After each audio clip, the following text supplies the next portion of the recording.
రుణమాఫీ రైతు భరోసాపై ఇవాళ సీఎం కీలక ప్రకటన చేయబోతున్నారు. ఈ రోజు మరో 3 లక్షల మంది రైతులకు రుణమాఫీ ఉండబోతోంది. 3,000 కోట్ల నిధుల విడుదలపై సీఎం ప్రకటన చేస్తారు అని చెప్తున్నారు తుమ్మల. రైతు భరోసా కన్నా బోనస్ మేలు అంటున్నారు తుమ్మల. రైతులు కోరుకుంటున్న వాటికే ప్రభుత్వం ప్రాధాన్యత ఇస్తుందని చెప్తున్నారు. రైతులకు ఇచ్చిన అన్ని హామీలను కాంగ్రెస్ ప్రభుత్వం నెరవేరుస్తుందన్నారు తెలంగాణ వ్యవసాయ శాఖ మంత్రి తుమ్మల నాగేశ్వరరావు. రేషన్ కార్డు లేని రైతులకు మహబూబ్ నగర్ రైతు పండుగ సభలో శుభవార్త ఉంటుందని చెప్పారు. 2 లక్షల పైన ఉన్న రుణాల మాఫీకి సంబంధించి కూడా కీలక ప్రకటన చేసే అవకాశం ఉందన్నారు మంత్రి తుమ్మల. రుణమాఫీ రైతు భరోసాపై మంత్రి తుమ్మల నాగేశ్వరరావు ఇంకా ఏమంటున్నారో మరింత సమాచారం మా కరెస్పాండెంట్ శ్రవణ్ అందిస్తారు. ఈరోజు ముఖ్యమంత్రి రేవంత్ రెడ్డి మహబూబ్ నగర్లో బహిరంగ సభలో మాట్లాడబోతున్నారు. రైతులకు రుణమాఫీకి సంబంధించి, రైతు భరోసాకు సంబంధించి కొన్ని ప్రామిస్లు ప్రభుత్వం నుంచి రాబోతున్నాయి. ప్రస్తుతం మనతో మాట్లాడడానికి మంత్రి తుమ్మల ఉన్నారు. తుమ్మల గారు, రైతు పండుగ నిజంగా కూడా ఒక సభ లాంటిది కాకుండా రైతులకు అవగాహన కల్పించాలని ఒక కార్యక్రమం థాట్ ప్రాసెస్లో అక్కడ ఏర్పడిన స్టాల్స్ కానీ చాలా బాగున్నాయి. ఈరోజు హైలైట్గా రైతులకు ఏం అనౌన్స్ చేయబోతున్నారు? అది కేవలం గౌరవ ముఖ్యమంత్రి గారి నోటి నుంచి వస్తేనే మంచిది.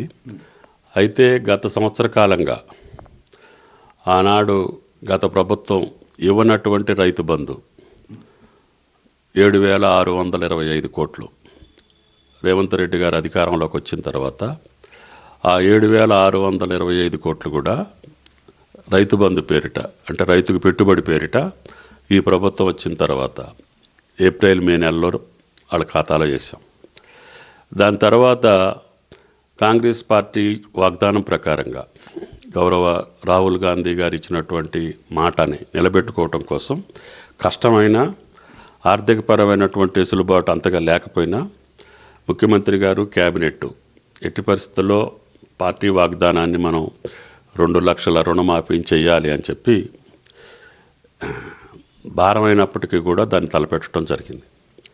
దాన్ని 2-3 విడతలుగా గత ఆగస్టు 15 రోజున 18,000 కోట్లు సుమారు 22 లక్షల చిల్లర రైతాంగానికి వాళ్ళ ఖాతాలో జమ చేశాం. అయితే మిగిలినటువంటి 2 లక్షల లోపు ఉన్నటువంటి రైతాంగం కొంతమంది వాళ్ళ ఆధార్ కార్డు తప్పు ఉండటం, లేదు బ్యాంక్ అకౌంట్లో తప్పు ఉండటం, లేదు వాళ్ళ పేరులో తప్పుపడటం, రెండోది వాళ్ళకి తెల్ల కార్డు లేకపోవటం. తెల్ల కార్డు ఉన్నటువంటి వాళ్ళకి కుటుంబ నిర్ధారణ మాకు అర్థమై ఉంటుంది.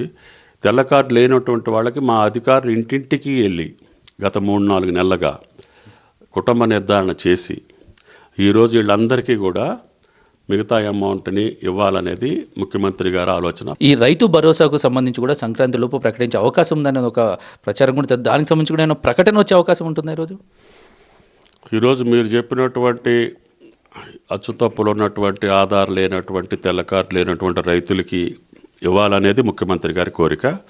అది ఈరోజు ఇస్తాం.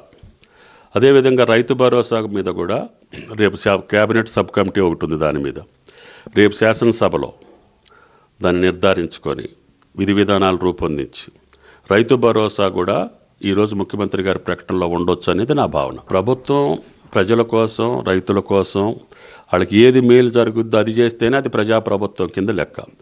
ఇప్పుడు వరకు ఈ విధి విధానాన్ని రాష్ట్ర ప్రభుత్వం, కాంగ్రెస్ పార్టీ అనౌన్స్ చేసింది కాబట్టి వాటిని నిర్వర్తించాల్సిన బాధ్యత మా మీద ఉంది. తర్వాత రైతాంగానికి ఏది మేలు అయితే అది సర్టెన్ ఫోరమ్స్లో క్యాబినెట్ కావచ్చు, శాసనసభలో కావచ్చు, ప్రజాహితంగానే డిస్కస్ చేసే కార్యక్రమాలు ఉంటాయి తప్ప నా ఇష్ట ప్రకారంగా మీరు చెప్పినట్టుగా ఉండటానికి అవకాశం తక్కువ. Thank you. సో ఇది ఓవరాల్గా ప్రభుత్వం రైతు సంక్షేమ ప్రభుత్వం. పూర్తిగా రైతు ఏం కోరుకుంటున్నారో అది మాత్రమే ఖచ్చితంగా రైతుకు అందించేలా ప్రయత్నం చేస్తాము.